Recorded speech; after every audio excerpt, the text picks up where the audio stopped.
Pumunta nga kami sa pinakamalaking event na nagaganap dito sa Alberta para manood ng parade at makita ang entry ng ating mga kababayang Pilipino.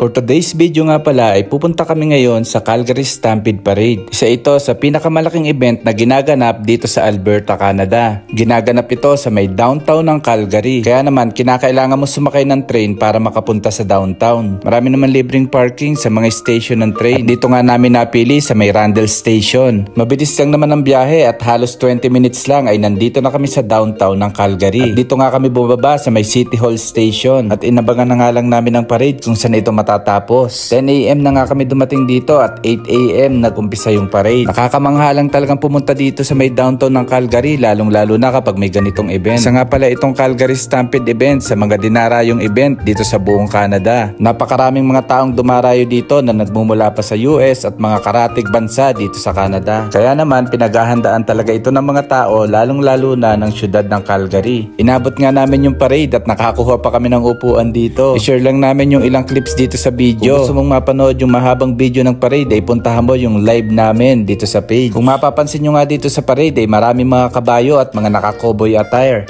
Ang Calgary Stampede event nga pala ay nag-umpisa pa noong 1912. Dito nga sineselebrate ang rural heritage at ang buhay rancho dito sa may west ng Canada, kung saan nagpapaligsahan ng mga cowboy sa mga iba't ibang events at ipinapakita na rin nila ang buhay at ang kanilang pamumuhay sa iba't ibang parte ng Alberta. Meron ngang mahigit kumulang 100 entries na sumali dito sa parade. Kasama dyan ang 21 floats at ang nasa 700 na naglalakihang mga kabayo. Kita nyo nga itong malaking cowboy boots na talagang ipinarada pa nila. Nakakatuwa lang dahil nga maraming iba't ibang bansa ang nakisali at may entry dito sa parade. Isa nga sa nakakatuwa at nakakalibang panoorin ay itong entry ng China.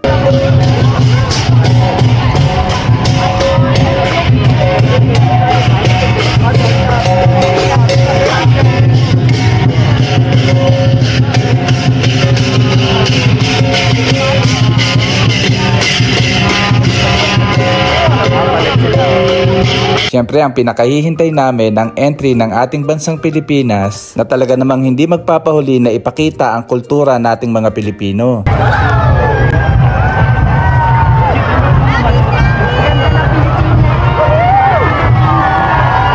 Mabuhay!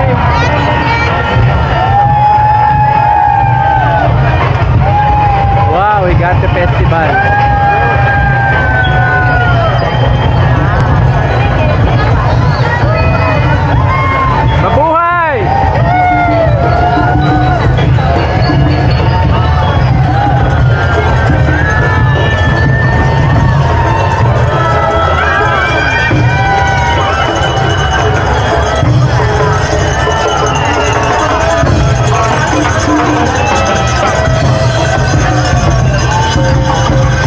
Pagkatapos nga ng parade ay namasyal na lang kami dito sa may downtown ng Calgary. Masarap lang din mamasyal at mag-ikot-ikot dito sa may downtown dahil nga isinarado nila yung mga ilang kalsada dito. Ito nga palang Calgary Stampede event ay 10 araw na event na nagsisimula ng July 5 hanggang July 14. Sa mga susunod na araw nga ay pupunta naman tayo sa Calgary Stampede Ground. Nung isang taon nga ay may mga video na kami dito sa Calgary Stampede. Pwede mo rin nga itong panoorin at ilalagay ko lang yung link sa may comment section.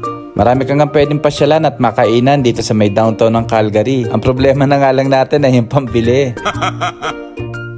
At syempre kung nandito ka na rin sa downtown ng Calgary, isa sa magandang ang bisitahin ay itong Calgary Municipal Building. At talaga namang inayusan nila itong municipal building nila para sa Calgary Stampede event. Marami ka din pwedeng gawin dito sa loob at meron din silang mini museum. Pero ang talagang pinunta namin dito ay yung kanilang public washroom. Sa ngayon nga ay hanggang dito na lang muna. Maraming salamat nga pala sa panonood ng aming video. At kung hindi ka pa nakapollow, paki-like and follow na lang po ang aming page. Hanggang dito na lang. God bless everyone. Hanggang sa muli. Sa ulitin.